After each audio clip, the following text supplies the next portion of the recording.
नमस्कार साथियों, कैसे हैं आप लोग। मैं सुमित कुमार स्वागत करता हूं आपका इस यूट्यूब चैनल पे। तो आज की इस वीडियो में हम लोग बात करेंगे कि ईडब्ल्यूएस कोटा के थ्रू आप कैसे एडमिशन ले सकते हैं। तो इसके बारे में संपूर्ण जानकारी आपको देने वाले हैं इस वीडियो में, तो वीडियो लास्ट तक जरूर देखिएगा। चलिए वीडियो शुरू करते हैं। जल्दी से लाइक कर दीजिए और चैनल पर नए हैं तो जल्दी से चैनल को सब्सक्राइब कर लीजिए। ईडब्ल्यूएस मतलब होता है इकोनॉमिक वीकर सेक्शन। ये जनरल कैटेगरी के अंडर जो भी लोग होते हैं उनके लिए 10% रिजर्वेशन इसके थ्रू मिलता है। तो ईडब्ल्यूएस एडमिशन स्किल देखिए, इसके बारे में हम लोग बात करेंगे कि स्कूलों में ईडब्ल्यूएस कोटे की कितनी सीटें होती हैं और मतलब कितना रिजर्व सीट आपको मिलेगा जिसमें आपको एडमिशन मिल सकता है, और इसके लिए कौन कौन आवेदन कर सकता है। ये सब चीज़ हम लोग डिस्कस करने वाले हैं। तो चलिए शुरू करते हैं। प्राइवेट स्कूल काफ़ी महंगे होते हैं, ऐसे में गरीब अपने बच्चों को वहाँ भेजने का सोचते भी नहीं है।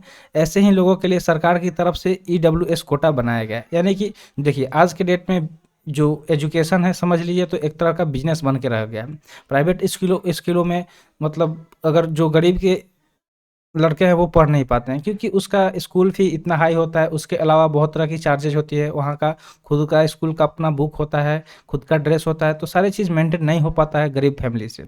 तो इसलिए वो चाहते हैं कि अपने बच्चों का वो सरकारी स्कूल में एडमिशन कराए। तो ऐसे ही लोगों के लिए सरकार की तरफ से एक कोटा बनाया गया जिसका नाम है ईडब्ल्यूएस कोटा। तो इसके बारे में हम लोग डिस्कस करेंगे कि हर साल जब भी एडमिशन ओपन होते हैं तो ईडब्ल्यूएस कोटे के तहत भी आवेदन मांगे जाते हैं। यानी कि कुछ सीट ईडब्ल्यूएस के लिए रिजर्व कर दिया जाता है जिसके थ्रू कुछ बच्चों का एडमिशन होता है। तमाम प्राइवेट स्कूल इस कोटे के तहत गरीब बच्चों को एडमिशन लेते हैं। यानी कि बहुत तरह के ऐसे स्कूल होते हैं जिसमें ईडब्ल्यूएस के थ्रू भी एडमिशन लिया जाता है। तो उस तरह के हम लोग स्कूल के बारे में बात करेंगे। कई लोग इस बात को लेकर कंफ्यूज रहते हैं कि आखिर इस ईडब्ल्यूएस कोटे के तहत प्राइवेट स्कूलों में कितनी सीट रिजर्व होती है।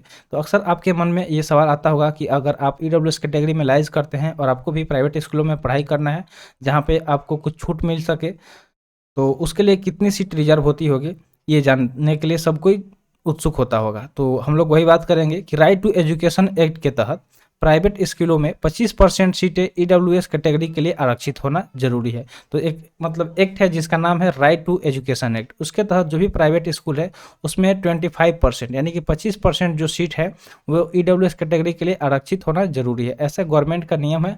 अगर प्राइवेट स्कूल इस को फॉलो नहीं करती है तो उसके अगेंस्ट कार्रवाई भी किया जा सकता है। दिल्ली में बच्चों का ईडब्ल्यूएस कैटेगरी में एडमिशन वही लोग करवा सकते हैं जिनकी सालाना आय 2.5 लाख तक हो। यानी कि 2.5 लाख से अगर कम जिसका सालाना आय होगा, साल का आय होगा, तो वही लोग अपने बच्चों का दिल्ली में एडमिशन करा सकते हैं, वो भी ईडब्ल्यूएस कैटेगरी के थ्रू। ज़्यादा आय होने पे आवेदन रिजेक्ट हो जाता है। अगर इससे ज़्यादा आपके घर के फैमिली का आय होगा, इनकम होगा, तो आपका जो आवेदन होगा उसे रिजेक्ट कर दिया जाएगा। तो आप यहाँ पे पहला क्राइटेरिया यही है कि आपके जो फैमिली मेम्बर है, आपके जो हेड हैं फैमिली में, आपके पेरेंट्स, उनका जो इनकम है वो 2.5 लाख से कम होना चाहिए। आगे बढ़ते हैं। अगर कोई स्कूल आवेदन स्वीकार नहीं करता है या फिर एडमिशन देने से इनकार कर देता है तो आप उसके खिलाफ शिकायत भी कर सकते हैं।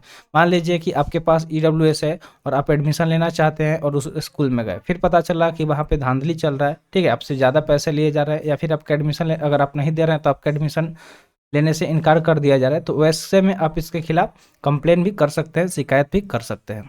तो उम्मीद करते हैं आपको समझ में आ गया होगा जो भी चीज़ें बताई गई है। तो ऐसे इन्फॉर्मेटिव वीडियो पाने के लिए चैनल को सब्सक्राइब कर दीजिए। मिलते हैं फिर अगले वीडियो में। Thanks for watching. जय हिंद।